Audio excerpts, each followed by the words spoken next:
El día de hoy vamos a informar sobre el avance que se tiene en los programas de vivienda, tanto lo que está haciendo la Secretaría de Desarrollo Urbano, lo que está haciendo el Infonavit, el Foviste. Son muchas las acciones de mejoramiento, de ampliación, de construcción de vivienda nueva. Esto tiene un efecto multiplicador porque se atiende a la gente para que mejore su vivienda, para que tenga una vivienda nueva, y al mismo tiempo se generan muchos empleos. La industria de la construcción tiene esa virtud de que ocupa mucha mano de obra. También con estos programas se reactiva la economía desde los pueblos, los municipios, las regiones del país. Esto nos está ayudando mucho para enfrentar la crisis, el que se fortalezca el consumo, que haya ingresos y que se estén creando empleos formales y de manera informal. Vamos a escuchar el informe que nos van a presentar. El propósito es que se sepa de este programa que se está aplicando para que también se informe sobre los materiales de construcción, que se tenga información en dónde adquirir los materiales de construcción, los precios de los materiales de construcción, porque si se están dispersando recursos para este programa que maneja la gente, hay lugares en donde se venden los materiales de construcción a precios elevados, el cemento, la varilla. Entonces, que sea un tema también de dominio público, de conocimiento general, y el llamado a la gente que está recibiendo estos apoyos de manera directa, porque ya no hay intermediarios, para que se aplique el recurso en la vivienda. Hay otras necesidades, pero procurar que el crédito, el apoyo directo se utilice en la vivienda, para lo que se entregó el apoyo, ya sea ampliación, ya sea un mejoramiento de vivienda o la construcción de vivienda nueva, que no se utilice el recurso para otras necesidades, que las hay, pero que si se combina de que era para vivienda, tiene que destinarse ese recurso con ese propósito. Entonces vamos a que el maestro Román Meyer introduzca, y luego escuchamos pues a David Cervantes, escuchamos a Carlos Martínez Velázquez y Agustín Gustavo Rodríguez López, que son los encargados de estos programas. Adelante. Muchas gracias, señor presidente. Muy buenos días a los medios de comunicación. Vamos a dar un panorama, un diagnóstico de dónde estamos parados al día de hoy en lo que corresponde en materia de vivienda. De los 34 millones de viviendas que tenemos a nivel nacional, 9.4 millones presentan algún tipo de rezago en materia de vivienda. Ese tipo de rezago, en un 79%, prácticamente un 80%, está concentrando en materiales precarios de la construcción de esas viviendas, o 2% drenaje y un 20% hacinamiento en dichas viviendas.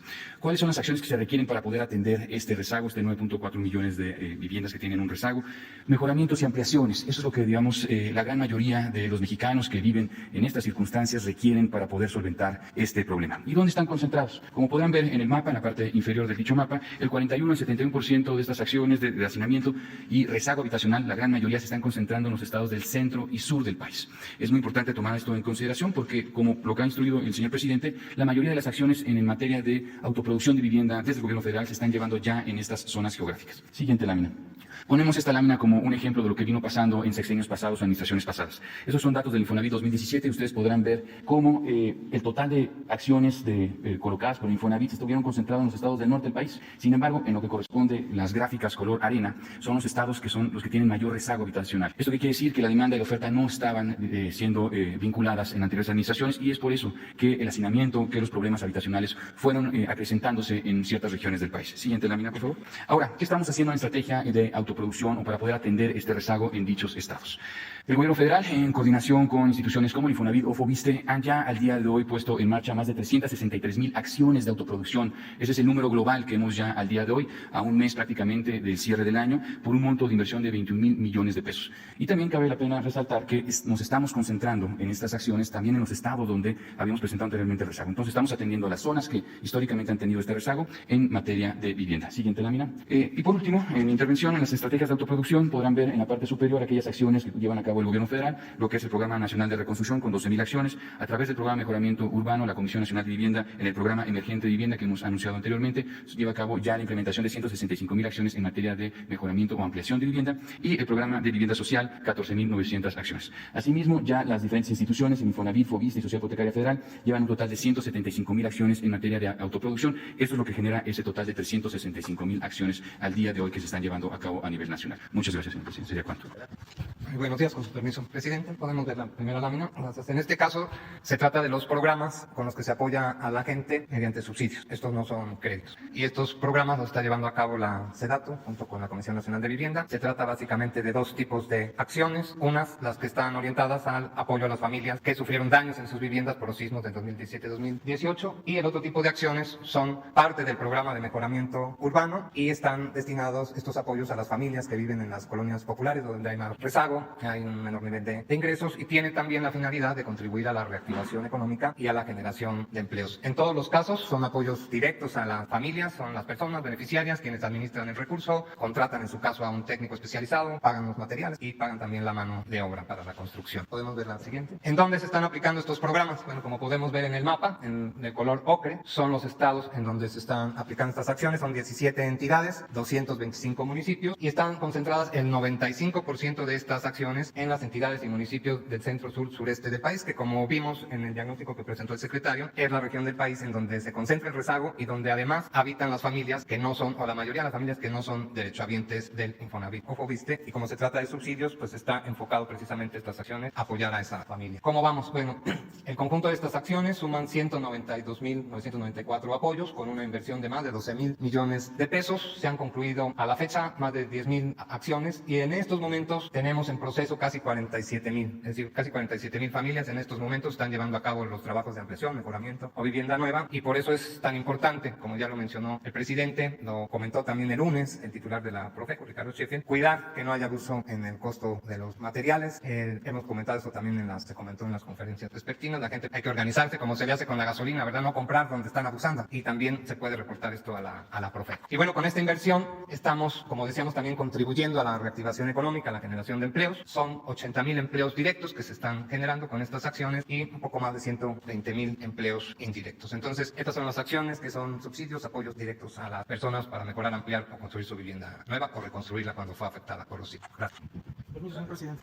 En lo que respecta a los créditos directos para la autoconstrucción, el programa Construyes están los créditos especiales, raíces, tu casa te espera, y los créditos adicionales de la construcción. En créditos directos se han otorgado un total de 7.000 créditos equivalente a casi 7.000 millones de pesos, produciendo 116.000 empleos en todo el país. Todo esto desde el 25 de abril del presente año. Se implementó Foviste Emprendedor para apoyar a las pequeñas y medianas empresas del sector de la construcción. Con Foviste para Todos se puede obtener hasta 4.800.000 pesos con una tasa del 8.35% y con un CAT del 9.3. Es el más bajo de todo el país. El objetivo de Tu Casa en la Ciudad es el de fortalecer una vivienda de interés social inclusiva, asequible y de calidad dentro de la ciudad al impulsar la construcción en todo el país. Con esta acción de vivienda se demuestra que sí se pueden hacer las cosas mejor, bajando la especulación en costos de la vivienda y suelo intraurbano que por muchos años se dejó en manos de intereses privados. La que sigue, por favor. En este año, el programa de otorgamiento del crédito 2020 se incrementó en un 4% tanto en monto de créditos como en créditos otorgados. Con esto se otorgaron 46.500 créditos hasta 54.000 créditos, con una derrama económica de 36.600 millones de pesos. La que sigue, por favor. Con recursos del fondo, más los cofinanciados,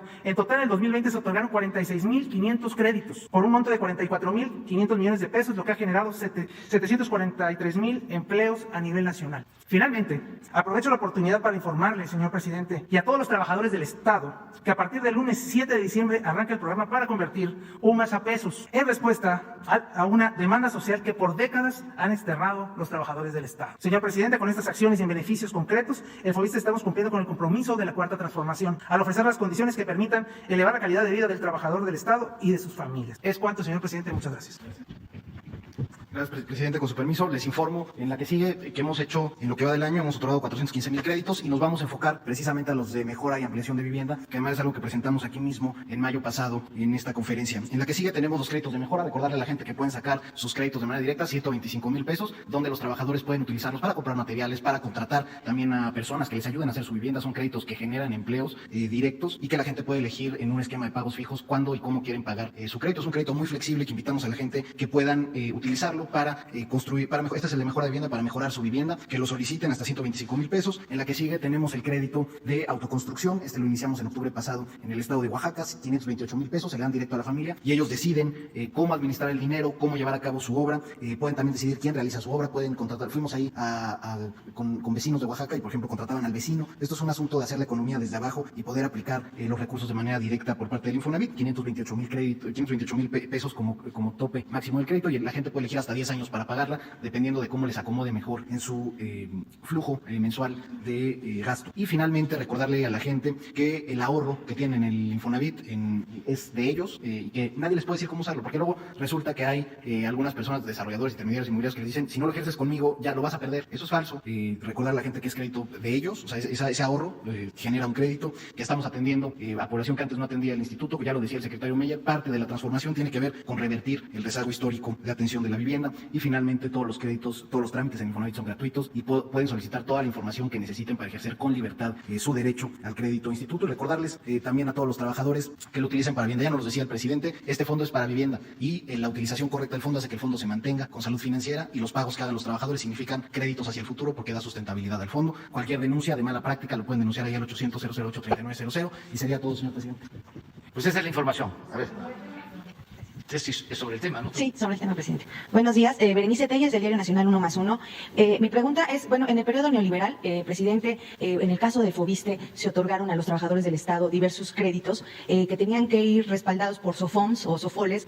Y bueno, ha habido diferentes denuncias de que a través de varios años de estar pagando, porque se descuenta vía nómina el pago de esta vivienda, a través de varios años siguen teniendo el mismo adeudo o incluso mayor. Y bueno, ¿qué decir de aquellos que dejan de cotizar en el Foviste porque, bueno, pues ya no trabajan en el sector de gobierno y tienen que hacer sus pagos por fuera? Incrementa el costo de la vivienda o de los intereses y pues es casi impagable esta deuda para algunos trabajadores.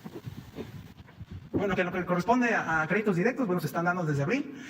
Las actualizaciones, ese es el problema que tenía el fondo. Actualmente estas actualizaciones se pueden precisamente ya eliminar con el programa Foviste para Todos y el programa de reestructuras a pesos, de UMAS a pesos, que ya estamos anunciando en este momento, y que de la parte de los recursos del fondo ya están los recursos, ya se otorgaron todos esos descuentos, quitas, y en lo que corresponde a las SOFOMES, pues bueno, se eliminaron prácticamente 18, estamos trabajando con 14, y de esas 14 SOFOMES están siendo capacitadas constantemente, y las que cumplen se quedarán y las que no se irán. ¿Algo más? Eso es todo. Muchas gracias.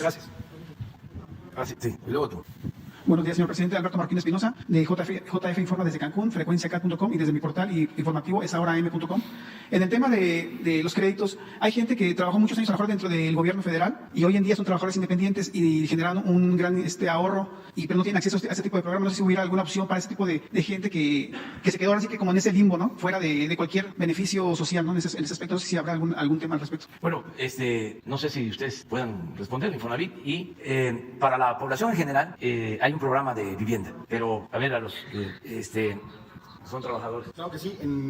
Hay dos modalidades, yo creo que eso podría responder a la pregunta. La primera son trabajadores que, por ejemplo, cotizaron en el Estado como trabajadores de gobierno y luego pasaron al sector privado. Ahí decirles que pueden unir sus cuentas Foviste Infonavit y sacar un crédito con el instituto. Incluso se anunció en las conferencias vespertinas que estuvimos teniendo aquí con motivo de los créditos, el crédito Infonavit Foviste conjunto, para quienes tengan cuenta en ambos sistemas. Para quienes ya no cotizan en el sistema privado, por ejemplo, y son trabajadores independientes, precisamente una de las reformas que mandó el presidente al Congreso para la ley de Infonavit permitiría que estos trabajadores pudieran también acceder mientras sean titulares de depósitos en el fondo. Entonces, es una cosa que estamos trabajando porque entendemos que la movilidad laboral hace que muchas veces los trabajadores pues tengan vidas distintas y coticen en distintos fondos, y la idea es garantizar su derecho independientemente de lo que ellos decidan en su vida laboral. Tengo otro cuestionamiento, no sé si lo hago ahorita, me espero a la segunda ronda. ¿Es general? Es general, sí. Pues una vez. Sí.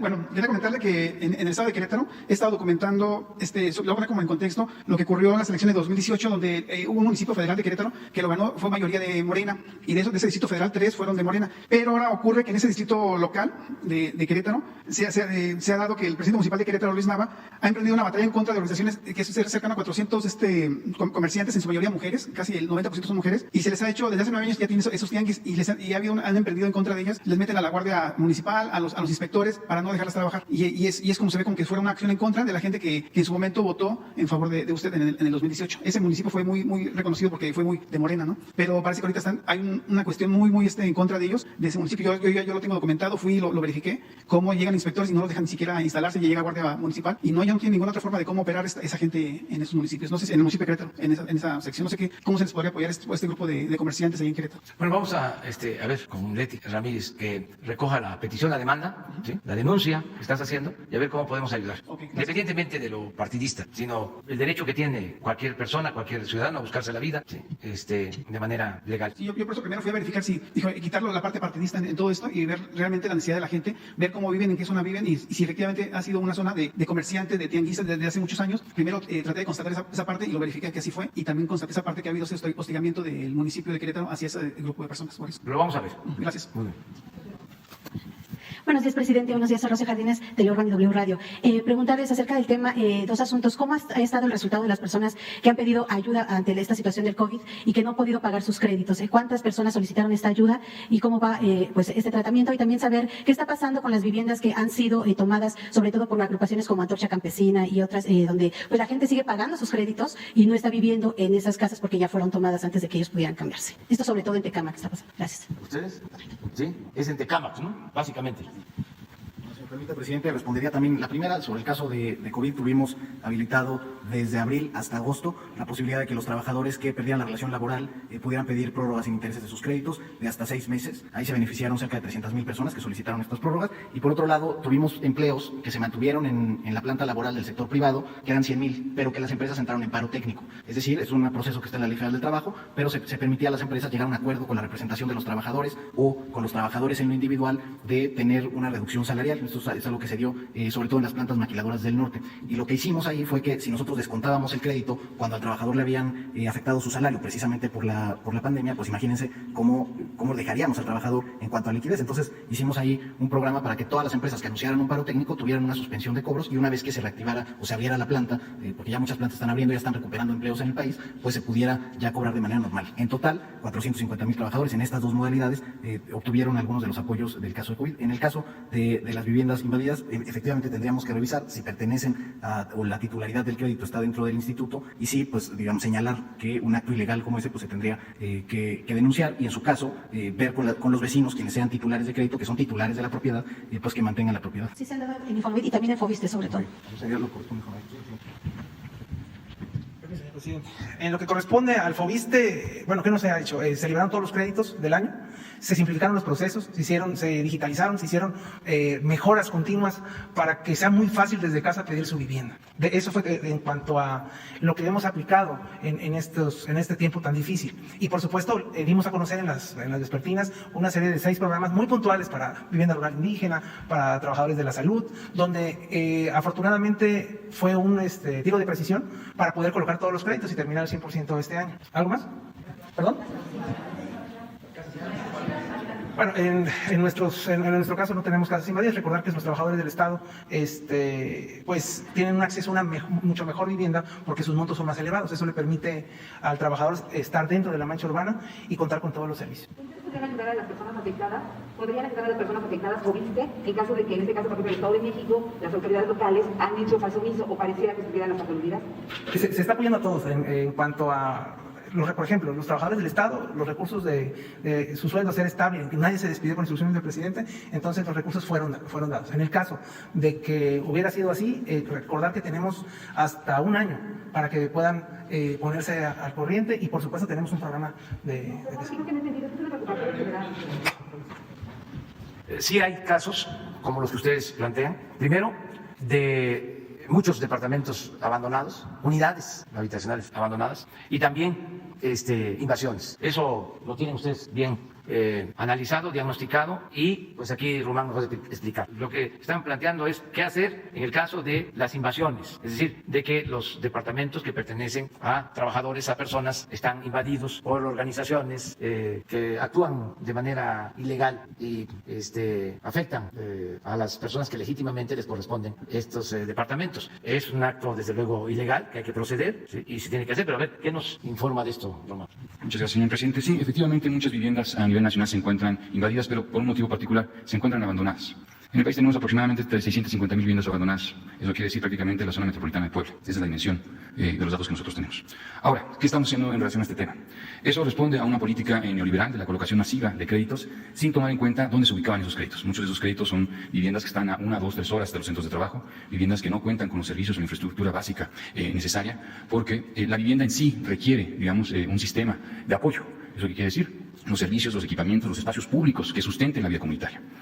Hoy en día hemos venido colaborando con Infonavit en un programa de recuperación de vivienda abandonada y la meta al término del sexenio que nos hemos puesto de forma conjunta con el director de Infonavit es la recuperación de 175.000 viviendas abandonadas a lo largo del país. Ahora, ¿cómo vamos a hacer ese trabajo? Entonces, el programa se centra en la recuperación no solamente de las viviendas como un elemento individual, porque si simplemente recuperamos la vivienda, la volvemos a pintar, colocar, poner la cancelería correspondiente, se va a volver a abandonar. Entonces, el programa consiste en recuperar secciones importantes urbanas de estos conjuntos que han perdido, digamos, viviendas en un efecto donde un vecino empieza a abandonar o se va, otro vecino se va y se empiezan a abandonar como efecto dominó las cuadras enteras. Entonces, lo que nosotros buscamos en ese programa es poder terminar el sexenio yéndonos a donde tenemos la mayor concentración de viviendas abandonadas, haciendo un plan maestro que dictamine no solamente la recuperación de la vivienda, pero la recuperación del parque, de las manzanas, de las cuadras, de las calles, de los servicios básicos, si se requiere una escuela, que se vuelva a implementar una escuela en esa colonia. Entonces es parte del trabajo que venimos haciendo desde el gobierno federal en este programa, que la meta de los 650.000 viviendas abandonadas a nivel nacional es la recuperación de 175.000. Ese es, digamos, el universo factible que se puede llevar a cabo. Sería cuanto, señor presidente. Gracias, presidente. Preguntarle en temas generales, si me permite. A ver, nada más, es muy importante este tema. Imagínense 600.000 viviendas o departamentos abandonados. ¿Por qué? Bueno, por la corrupción que imperó durante todo el periodo neoliberal. Hay que estarlo recordando porque no se internaliza todavía en toda la población. La mayoría sí, pero todavía hay quienes no asimilan el daño tan grande que causó la política neoliberal y la corrupción en el país. Hay que estar refrescando la memoria. ¿Se acuerdan de los anuncios que hacían los gobiernos de 1 millón de departamentos y de no sé cuántas unidades habitacionales? Y metidos en los negocios de construcción de unidades habitacionales, políticos, familiares de políticos, me da pena pues decirlo aquí, pero ya la gente imagina cómo les daban los permisos para construir en zonas de riesgo, en zonas totalmente apartadas, distantes de los centros de trabajo. Luego, malas construcciones, le cobraban al trabajador muchísimo por los departamentos mal hechos, 30, 40 metros cuadrados, donde no había transporte, incomunicados completamente, destruyendo cerros, construyendo en barrancas y fluyendo el dinero para estas empresas. Y el resultado, pues ahí está. Ese es el saldo, el fruto podrido de esa política, pero así, en todo, en la educación, en la salud, en la vivienda, en las carreteras, en todo, imperaba la corrupción. Entonces sí, es una labor que tenemos que llevar a cabo, importante, recuperar lo más que se pueda de esas 600.000 viviendas, ese plan de 175.000. Me imagino que ya hicieron una evaluación, un diagnóstico, y son las que pueden recuperarse. Esto también sucede en la construcción de hospitales que quedaron sin terminar. Muchos ya no conviene seguirlos haciendo porque no tienen los cimientos adecuados, se hicieron en barrancas. Bueno, tengo muy presente el caso de un hospital en Matías Romero, Oaxaca, que se hizo en una barranca, estaba en proceso de construcción, o sea, se inició en una barranca, en proceso de construcción, vino el temblor, se quebró. Ya, ¿cómo continuar con ese hospital? Hay que buscar la forma de hacer un hospital nuevo, ampliar el hospital del IMSS Bienestar, que está en Matías Romero, pero es lo mismo en el caso de las viviendas. O sea, si están en zonas bajas, inundables, o en zonas de riesgo, pues ya se perdió ese recurso, dinero del pueblo. Vamos a presentar, yo les pediría aquí un buen diagnóstico de esta situación, porque al mismo tiempo es una denuncia pública. La gente no lo sabe. Ustedes dicen del Estado de México, pues claro, ahí hay miles de departamentos, porque hicieron al por mayor departamentos. En Iztapaluca, en Tecámac, toda la zona conurbada con esas características y en todos lados. Entonces, ojalá y puedan hacer un buen diagnóstico, presentarlo y así, con toda claridad, decir, estos ya es meter dinero bueno al malo, o sea, ya no conviene reconstruirlos o habilitarlos, estos otros sí, y ver también cuál es la situación de los dueños de los departamentos, lo de las invasiones, para tener más claridad nosotros en cuanto a eso. Yo creo que eso era lo que ustedes tenían, ¿no? ¿no? Como planteamiento. Sí, presidente, gracias. También en otros temas, como usted bien ha comentado, que ya empezó este calor electoral y que obviamente van a seguir las denuncias y demás. Se ha hecho una denuncia por parte de un candidato ciudadano a la alcaldía de Chihuahua, Fermín Ordóñez, quien pues denunció ante la CIAIDO al gobernador de la entidad, a Javier Corral, y el senador Gustavo Madero, por el presunto desvío de 20 millones de pesos. A ver si usted sabe algo al respecto, qué opina, y también, pues por último, saber si nos puede comentar sobre esta renuncia de Alfonso Romo. Pues se da en medio de algunos comentarios de que él ha hecho críticas a su administración, donde envió un mensaje de que pues está queriendo gobernar en una economía que está más por abajo que por un crecimiento. Muchas gracias. Bueno, sobre lo primero, miren, nada más informar que existe la Fiscalía para atender delitos electorales, porque es importante que se sepa. Si le preguntamos a los ciudadanos sobre las oficinas de gobierno, las dependencias de gobierno para atender los distintos asuntos, la mayoría de la gente no conoce ni siquiera que existen esas oficinas, porque se crearon no para servir al pueblo, sino para otros propósitos. La gente no sabe que existe pues una oficina para la transparencia, otra oficina para defender a los contribuyentes, otra oficina para defender a los consumidores, otra oficina para combatir la corrupción, otra oficina para combatir los fraudes o los delitos electorales. Hay de todo, pero o no se conoce de que existen o no funcionan, y hay que ir informando sobre estas oficinas que existen para atender los distintos problemas que se presentan. Hay una fiscalía para denunciar delitos electorales, y también ya los delitos electorales son delitos graves. Entonces, esa fiscalía depende de la Fiscalía General de la República. Existe esa fiscalía para combatir delitos electorales, y existe otra fiscalía para combatir la corrupción en la Fiscalía General. Entonces, ahora que vienen las elecciones, si se sabe de que están comprando votos, de que están utilizando dinero del presupuesto para favorecer a candidatos, a partidos, hay que denunciar. El fiscal contra delitos electorales es José Agustín Ortiz Pinquet. Vamos a presentar mañana. Es independiente, pero la dirección y todos los datos para que todos los ciudadanos sepan a dónde presentar una denuncia. Porque si no, pues esa dependencia pues estaría ahí como adorno, como florero. Por eso lo digo, porque no nos corresponde a nosotros, pero cualquier ciudadano puede presentar denuncias, desde luego, con las pruebas correspondientes, en cualquier caso, porque se van a estar repitiendo estas preguntas en estos tiempos. Entonces, que se sepa que se debe de acudir a la Fiscalía contra delitos electorales. ¿Tienen los datos? Ah, bueno, aquí está. Nada más, sí, es el procedimiento de denuncias. Vamos a estarlo repitiendo, nada más con propósito de garantizar el derecho a la información, porque no nos corresponde a nosotros. Ya dimos a conocer. ¿Por qué no pones el mensaje del Face, de lo de Alfonso Romo? Vamos primero a ver el mensaje, porque si no se lee el mensaje, se especula, se cae también en conjeturas, ¿no? Entonces yo no pondría ese texto si no fuese como son las cosas, ¿no? Ahí está. Alfonso Romo dejará la coordinación de la oficina de la presidencia, pero seguirá siendo mi principal enlace con el sector privado. Lo cierto es que fue funcionario público solo por tratarse de nosotros. Él nunca había aceptado trabajar en el gobierno, ser funcionario público, pero como fue parte de nuestro movimiento y sigue siendo, y le pedí que aceptara ser funcionario, pues participó como encargado coordinador de la oficina de la presidencia. Convenimos desde el principio que estaría 2 años y se cumplió el plazo. Me dijo, bueno, acepto, pero 2 años. Y todavía a principios de este año me recordó eso. Y le dije, sí, pero falta todavía este año. Y se cumplieron los 2 años. Poncho está más en mi visión de que lo importante no es el cargo, sino el encargo. Esto porque me va a seguir ayudando, nos va a seguir ayudando como enlace con el sector privado, que lo ha hecho muy bien. Ha sido muy importante su desempeño. Él me ha ayudado y me seguirá ayudando. Es independiente, es un hombre libre. Hay muchos empresarios y ciudadanos en general que los invito a participar, simpatizan con nuestro movimiento, pero me dicen, yo ayudo de otra manera, pero no quiero estar en ningún cargo, porque pues cada quien tiene su criterio y actúan con libertad, con independencia. Es un hombre honesto, comprometido con causas justas. Él es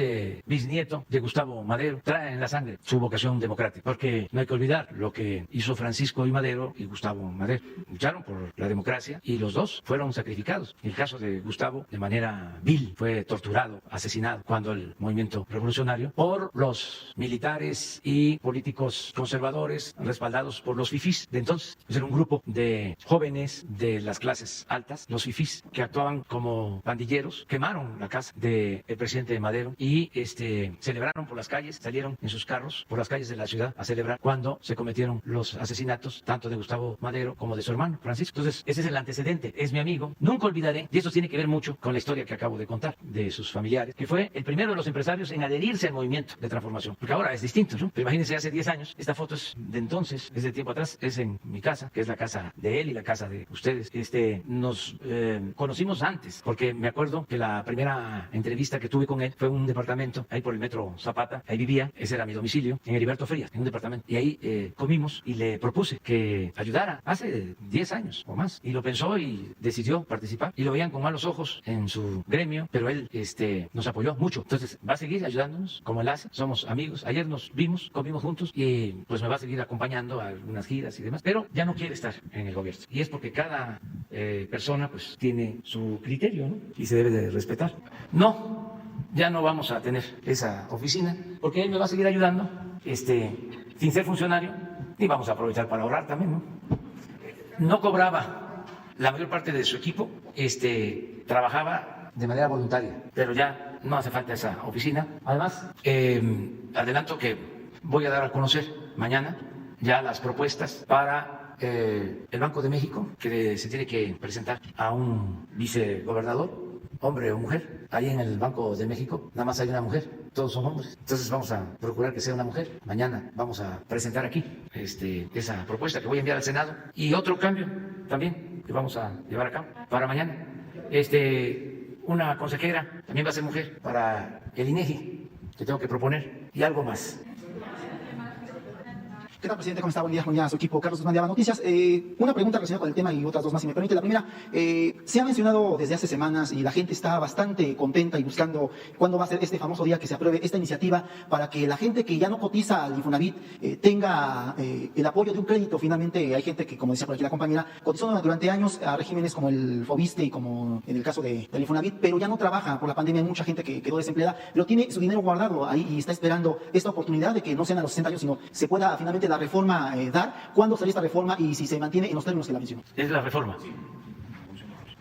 Bueno, como saben, la reforma ya fue aprobada por la Cámara de Diputados, se aprobó con una amplísima mayoría, 463 votos a favor, y ahorita está en el Senado de la República, se tornó a Comisiones Unidas de Vivienda, Trabajo y Previsión Social y Estudio Legislativo segunda, y se prevé que pase igual sin ningún tipo de controversia, precisamente porque se hizo el acuerdo. Tuvimos una reunión con el presidente, quienes forman parte del Consejo de Administración del Infonavit, y se esperaría que pase en este periodo legislativo de sesiones, para que ya el año que viene, la ley nos pone 120 días para sacar todos los reglamentos. Ahí se va a trabajar de manera tripartita con el sector empresarial, con el sector patronal, y se van a sacar las reglas en los términos de la ley en estos 120 días, y se mantienen los términos. O sea, el acuerdo fue mantenerla como el presidente la mandó, porque tiene este espíritu de inclusión financiera que vinimos a hacer o presentar hace unos días aquí, presidente. Pero la pregunta es si contempla la iniciativa de los créditos.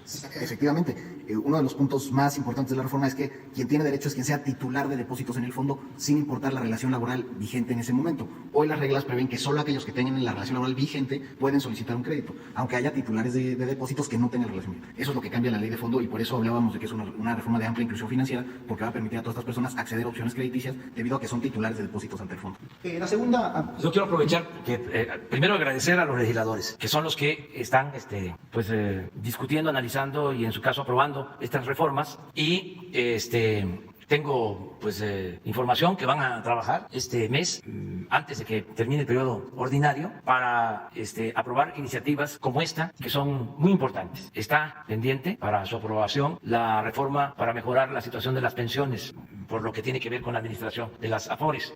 Acuérdense de que el sector empresarial aceptó, y esto hay que reconocerlo, aumentar el pago de sus cuotas para que los trabajadores puedan jubilarse con un mejor ingreso, porque la reforma de 1997 estuvo muy mal concebida. Y si no se hace esta modificación, cuando empiecen las jubilaciones, a partir del 97, esto para el 2024, 2025, 27, ¿sí? Con esa ley, los trabajadores alcanzarían cuando mucho la mitad de su salario, ¿sí? Si no es que menos. Entonces, esa iniciativa está en el Senado, en el Congreso, ojalá y se apruebe, y lleva una ventaja, que es lo que ha generado un poco de polémica, pero yo estoy seguro que los que administran las AFORES van a aceptar que es una nueva realidad. Se está proponiendo que se bajen los costos de administración para que el trabajador también se beneficie, porque se cobra mucho en México por la administración de los fondos de pensiones, si se compara con otros países. Y la iniciativa, lo que está proponiendo, es que se cobre lo que en promedio se cobra en Estados Unidos, en Chile y en Colombia, que son tasas más bajas, que se cobre eso en promedio, porque ahora es mucho lo que se cobra. Pero no solo este año, han venido cobrando mucho desde hace varios años. Así es. Entonces se está ahora haciendo este ajuste en beneficio de los trabajadores. ¿Cuáles son las ventajas para quienes administran las AFORES? Bueno, primero, que se les garantiza que ellos van a seguir manejando estos fondos.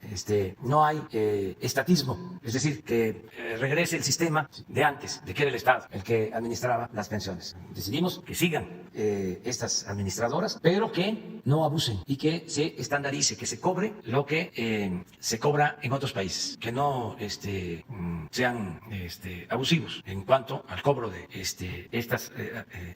estos fondos, del manejo de estos fondos. ¿Y qué otra ventaja? También de que se van a poder invertir estos fondos para el desarrollo del país. Entonces, para que también se beneficie el trabajador, en donde puedan obtener porcentajes más altos por el manejo de sus fondos, de su dinero. Entonces, esa iniciativa está. La otra que está también es la de la subcontratación, para que no haya abusos, que no haya simulación y que no se afecte a los trabajadores. Entonces, sí tienen trabajo en la Cámara. La segunda es con relación a un tema general. Hace algunos días, José Heriberto Cantú de Andar nos envió una carta dirigida para usted. Se la vamos a dar a Jesús si nos permite.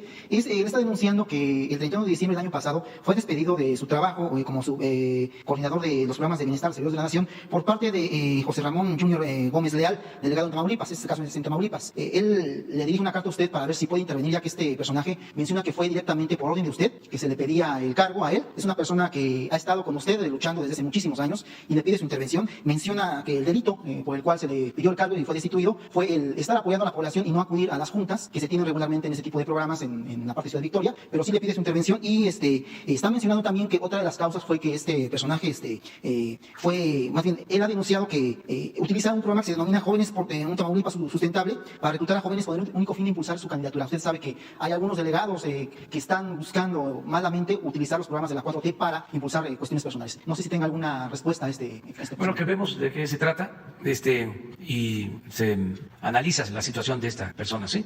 Que le entregues tú a Jesús los datos. Y la tercera tiene que ver con Veracruz, con Jalapa. Hay un proyecto muy importante que el gobernador Cuitláhuac está buscando impulsar, que es un tren ligero en la parte de Jalapa. Ha habido esfuerzos incluso de otras personas también, ciudadanos, buscando impulsar este tren ligero que vendría a solucionar mucha de la problemática que se origina en Jalapa, en la capital de Veracruz. Si es que nos puede comentar usted si hay algún proyecto, ya como usted lo mencionó en el caso del tren que va a estar aquí en el Estado de México, en zona oriente, para Jalapa, algún proyecto de tren ligero o alguna cuestión de este tipo para beneficio de la transportación de los habitantes de Jalapa. Sí, no tenía conocimiento de un proyecto así. Es probable que lo esté impulsando el gobierno del Estado, pero seguramente, ahora que ya lo estás planteando, Cuitláhuac va a informarnos y en todo lo que podamos nosotros ayudar, lo vamos a hacer. Sí, tienen ellos ese proyecto y si es viable, claro que hace falta, ¿no? En todos lados. En Jalapa hay problemas de congestionamiento de tráfico en las calles. En una ocasión hasta se llegó a proponer la construcción de un segundo piso en Jalapa por los problemas viales, pero yo estoy seguro que Cuitláhuac debe de tener un programa con este propósito. Lo vemos.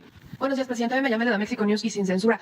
Presidente, retomo brevemente el tema de Chihuahua porque no es el único tema que hay por allá, ¿no? Usted ayer dijo que no se reuniría con los gobernadores de la Alianza Federalista porque va mucho por el tema electoral, pero pues lamentablemente, aunque ellos dicen que no todos son elecciones, predican lo contrario. El día de ayer el senador Ricardo Monreal subió un video externando su solidaridad con el senador Cruz Pérez Cuellar, que estaría siendo pues perseguido por el gobierno de Javier Corral. El fiscal de Chihuahua solicitó el desafuero del senador presuntamente por un delito del cual el senador Cruz Pérez Cuellar todavía ni siquiera tiene el expediente, no se lo han querido entregar. Solicitan el desafuero en Chihuahua y pues lamentablemente solamente se basan con un testigo y son señalamientos que habrían hecho desde la campaña del propio senador en el 2017-2018 cuando intentaba ser senador. Este caso también en Chihuahua, pues la misma, prácticamente prácticamente la misma intención del gobernador va con la alcaldesa de Chihuahua, que es de su propio partido, también es más o menos el mismo contexto, no entregan los expedientes para hablar sobre el caso, y se sabe que el gobernador Corral ha intentado incidir en el Poder Judicial. Hay audios que incluso se habían publicado hace tiempo donde le daba línea a magistrados en el estado. El gobernador Barbosa sugirió hacer un bloque otro bloque de gobernadores antifederalista. ¿Qué opinión tiene sobre este caso en Chihuahua y cree necesario que se haga un bloque de gobernadores antifederalistas? Pues yo, acerca de esto último, no creo que sea necesario. No me meto en estas cosas. Soy respetuoso de la decisión que tomen los gobernadores, pero no creo que eso ayude, el agruparse en bloques. Más si el propósito es de tipo político electoral. Yo sí no tengo duda, porque siempre digo lo que pienso, de que ese agrupamiento que se creó de gobernadores, lo fundamental es lo político electoral, porque no hay ninguna razón. Lo de las participaciones federales, pues en vez de estar haciendo denuncias, deberían de estar presentando una iniciativa de reforma a la ley de coordinación fiscal, porque es así como se puede modificar la fórmula de entrega de recursos a los estados y a los municipios. Si no se hace de esa manera, pues todo es pura demagogia, pues no es serio. Entonces, vienen las elecciones ahora y van a haber pues denuncias, pues hoy aquí. Primero, lo de la denuncia en contra de Gustavo Madero. Me preguntan sobre eso, ¿no? Tú acabas de decir de la denuncia en contra del senador Cruz Pérez Cuellar, que quiere su desafuero. Y también de la denuncia de la presidenta municipal, ¿no?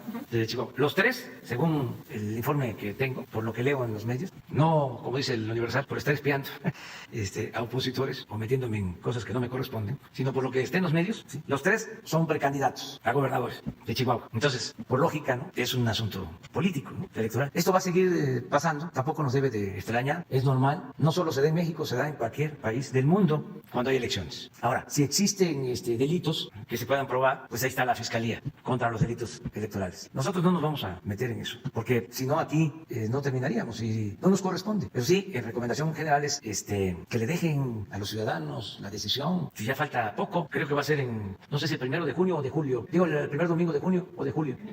Junio, primer domingo de junio la elección. Pues ya que el ciudadano decida, que ellos sean los que decidan, los ciudadanos de manera libre, ¿sí?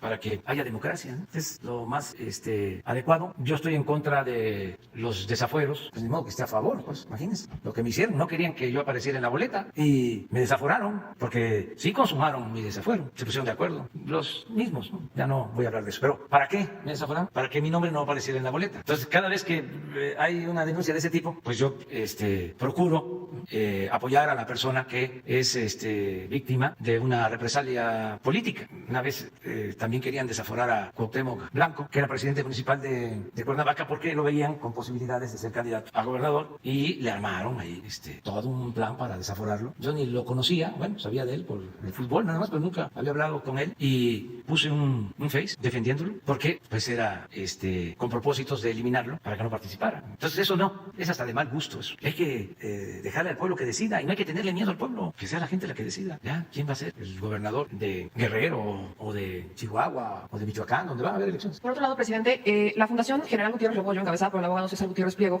ha publicado que tienes 233 casos de elementos militares procesados y sentenciados en México con fabricación de pruebas y torturas por la extinta Policía Judicial Militar. Estos casos están debidamente documentados. Nosotros incluso podríamos traer los resúmenes de esos casos, pero preguntarle si ya tenía conocimiento de ellos o si se podría comprometer a revisarlos, siendo usted pues el comandante de las Fuerzas Armadas. Sí, no tengo conocimiento de esta información, pero voy a solicitar que me actualicen de cuántos militares están en proceso, están siendo juzgados, y el estado en que se encuentran sus asuntos para informar. Y ya por último, presidente, ¿tiene fecha para reapertura de escuelas presenciales? Se lo pregunto porque el día de ayer el gobernador de Jalisco habría dicho que, ya incluso dijo cuándo regresarían a clases en el estado de Jalisco, y que ya lo habría hablado con Esteban Moctezuma, que da a entender que el presidente es el único obstáculo para que reabran las escuelas en la fecha que dice, pero al mismo tiempo, aquí afuera hay una protesta de maestros de Chiapas que están denunciando que han sido pues despedidos, que por todo el tema de la pandemia no hay pagos, etcétera, y nos han llegado denuncias de maestros que dicen que pues obviamente con todo esto de la pandemia y la nueva forma que se han hecho las clases, pues no han tenido oportunidad, se han visto bastante apretados para pagar los salarios, las nóminas de los maestros, y como que no encuentran mucha justicia, y menos si vamos al caso de la escuela de Salinas Pliego, que se ampara para poder estar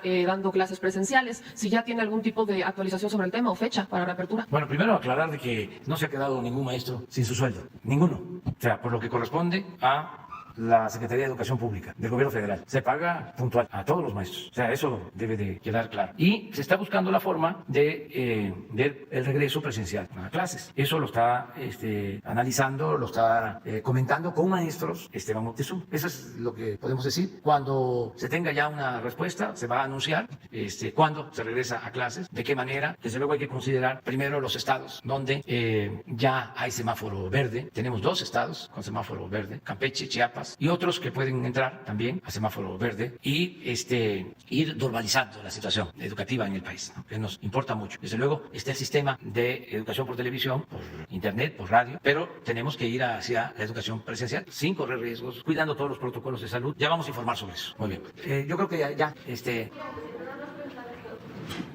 Sobre el caso de Alfonso Romo, preguntarle si no tiene que ver con el asunto de lo que se había dispuesto en torno también a que personas que tuvieran un alto rango en el gobierno no estuvieran impedidas de estar en la iniciativa privada hasta por 10 años después de que dejaran el cargo. Si tiene que ver con esto, sobre todo porque es una situación en la que el argumento precisamente de que quienes estuvieran en la administración pública pues después incorporaran algún tema de iniciativa privada, bueno, pues Alfonso Romo es empresario, pues tuvieran acceso a información reservada. ¿Sabes si tiene que ver con esta situación? No tiene nada que ver con eso. Ya es lo que expliqué, básicamente. Pues mañana nos vemos. Presidente, nada más preguntarle esta información también que da el INEGI en torno a la desaparición, bueno, a que han cerrado más de 1 millón de comercios y que todavía se espera el cierre de muchos más en los próximos meses. Esto viene desde mayo de 2019 hasta la fecha y bueno, sumando por supuesto también el tema de la pandemia. Pues ya hemos informado de cómo vamos recuperándonos poco a poco. Lo dije en el informe. En abril pues cayó la economía, mayo, junio, julio y empezamos la recuperación a partir de agosto y vamos avanzando. Hay que ver el dato del INEGI, ¿a qué mes se refiere? Te pregunto. ¿A la fecha? No, pues no conozco el informe. Tengo otros datos. ¿Mande? ¿Les preocupa el dato que da el INEGI? ¿Les preocupa este dato que da el INEGI? No, porque yo tengo información de que no se nos ha caído el consumo, de que estamos recuperando los empleos, no tenemos escasez de alimentos, no hay carestía de la vida, no hay devaluación del peso, no nos hemos endeudado, no han aumentado los impuestos. Lo dije hace 2 días y lo repito ahora, vale menos la gasolina hoy que el 1 de diciembre del 2018, cuando entré. Entonces, ahí vamos, avanzando. Les decía yo que lo más difícil, lo más triste, porque pues no depende solo de nuestras acciones, que lo estamos aplicando a fondo, es lo de la pandemia. Eso sí, es muy triste y complicado, aunque ya se está avanzando en tener la vacuna. Si me preguntan cuál es el problema principal que ha enfrentado, la pandemia, y con mucho dolor, porque hemos perdido vidas humanas de muchas personas, de amigos, de familiares. Esto es muy doloroso y estamos trabajando para eso. Ya se firmó el convenio con Pfizer para tener la vacuna lo más pronto posible. Espero que antes de que finalice el año ya tengamos la vacuna. Ese es mi deseo. Se está trabajando en ese propósito. Lo segundo, pues es la crisis económica. Ahí estoy optimista porque la fórmula que estamos aplicando nos está dando resultados y vamos saliendo.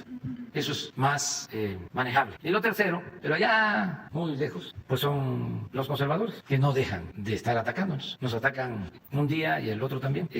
Pero eso, como lo dije en el informe, es consustancial a la democracia. No creo en el pensamiento único ni en el consenso, menos cuando se esté en un proceso de transformación. Imagínense cuántos vivían al amparo del poder público y medraban, no se sentían los dueños de México. Pues no les gusta que ahora se gobierne para todo el pueblo, que todos los mexicanos sean tomados en cuenta. Y otros que ni siquiera es por intereses económicos, sino porque tienen un pensamiento conservador y pues no les gusta que yo diga que por el bien de todos primero los pobres, o no les gusta que estemos en contra del racismo porque ellos se sienten de sangre azul, o los que tienen una idea aspiracionista y actúan de manera clasista, o los que piensan que hay solo un habla, un lenguaje, y como yo hablo como en mi tierra, con mucho orgullo, y hablo despacio, no hablo de corrido, me como las heces, o las digo de más, no les gusta. Además, apenas si terminé de milagro la licenciatura, y hay quienes son posgraduados, con maestría, con doctorado, además estudiaron en el extranjero. Yo no hablo inglés, soy de Tepetitán, Macuspana, Tabasco, que me da mucho gusto. Pero eso es otro tipo de cosas, ¿no? Vamos saliendo. Pero sí, lo más difícil, lo que duele más, es lo de la pandemia. Lo económico vamos a salir. O sea, México tiene una situación especial. Es de los países con más futuro en el mundo para que lleguen inversiones, para que se generen empleos, porque tenemos garantizado el acceso al mercado más importante del mundo. La relación comercial con Estados Unidos, con Canadá, es muy importante. ¿Mande? Ya la aprobaron en Inglaterra y ahora el día 10, al parecer, se va a analizar y en su caso se va a aprobar en Estados Unidos el día 10 y yo espero que días después ya se apruebe y empecemos ya la distribución. Se nos consideró porque en mi viaje a Washington hice ese planteamiento al gobierno de Estados Unidos, al presidente Trump y al vicepresidente. Y ellos ayudaron, facilitaron para que México fuese tomado en cuenta y contara con la vacuna. Por eso el acuerdo de ayer con Pfizer es importante. Sí, el Ejército y la Marina estamos ya definiendo toda la operación. El martes les van a informar tanto el secretario de Salud como el subsecretario, o sea, el doctor Alcocer, el doctor Hugo López-Gatell y también el secretario de Relaciones Exteriores, ya el martes próximo, de cómo está organizado lo de la distribución para la vacunación, quiénes van a ser primeros. Desde luego estamos procurando de que todos puedan ser vacunados, va a ser universal, gratuita la vacuna. Tenemos disponible presupuesto, contamos ya con 20,000 millones de pesos para este propósito, pero lo que se requiera, tenemos los recursos. Nada más es que se apruebe, que se cumpla con las medidas de sanidad básicas y a vacunar, de acuerdo a un plan que van a presentar el martes los servidores públicos. ¿Mande? Hasta septiembre. Sí, puede ser, porque la recuperación en empleos, por ejemplo, comenzó en agosto. Todavía en julio perdimos 3,000 empleos. Y en agosto se recuperaron un poco más de 90,000. En septiembre 120,000. Y octubre, que no está ahí, fueron más de 200,000 los que se recuperaron. O sea que no llega lo del INEGI a octubre. Entonces, pero vamos. Sí, pero la parte económica yo veo que vamos saliendo. Desde luego ha sido también bastante la afectación. Es que en 4 meses, marzo, abril, mayo, junio, y también les decía yo 3,000 de julio, fueron 1,150,000 empleos formales los que se perdieron. Más, ¿cuántos informales? Entonces ahora llevamos recuperados como 560,000. O sea, nos faltan como 600,000 para llegar a los 20,550,000 empleos que se tenían registrados en el Seguro Social antes de la pandemia. Yo creo que para marzo, para fines de marzo, estamos ya igual en empleos formales. Esto lo hemos venido logrando por todas las acciones que se han llevado a cabo, de apoyo que he explicado mucho. Tengo ya el informe de las proyecciones de noviembre de remesas. El día primero se dio a conocer el resultado de octubre en remesas. Crecieron. Y noviembre van a crecer 12%. Es un fenómeno, un milagro social. Sí, vamos incluso a pasar los 40,000 millones de dólares de remesas, récord. Y también nos ha ayudado el que se ha equilibrado lo de el cuidado por la pandemia, las medidas que se han tomado con la economía, que no han habido excesos, ni en un sentido ni en otro, se ha mantenido un equilibrio. No se cerró por completo todo y se afectó la economía y tampoco se abrió así, sin límites, ¿no? Entonces, ese equilibrio nos ha ayudado también a ir avanzando poco a poco. Entonces, nos vemos mañana. Mañana le voy a... Sí, pero depende si me corresponde. Porque si se decide, que yo creo que eso debe ser lo primero, pero hay que esperarnos a que los especialistas nos informen. Si se decide que tiene que ser a los médicos y a las enfermeras que están salvando vidas, no le toca al presidente. O sea, primero es a los que se decida, los más necesitados, ¿sí? Yo podría entrar en el grupo de enfermos crónicos por mi hipertensión, ¿sí? Y también por la edad, ¿sí? O sea, es vulnerable, población más vulnerable. Pero antes hay las enfermeras, los médicos, hay que ver lo de los maestros. ¿Van a considerar a los maestros como una población? Sí, hay que analizar bien, ¿sí? Quiénes son los grupos pues, que deben de ir primero. Puede ser, en el caso de los maestros, pero no me quiero yo adelantar porque queremos que sean profesionales los que decidan esto. Y qué mejor que el secretario de Salud y el subsecretario, porque nosotros los políticos no sabemos de eso, sabemos de otras cosas. Vamos de gira el viernes, el sábado y el domingo. Vamos a terminar la gira de Nayarit y Sinaloa. Bueno, nos vemos mañana.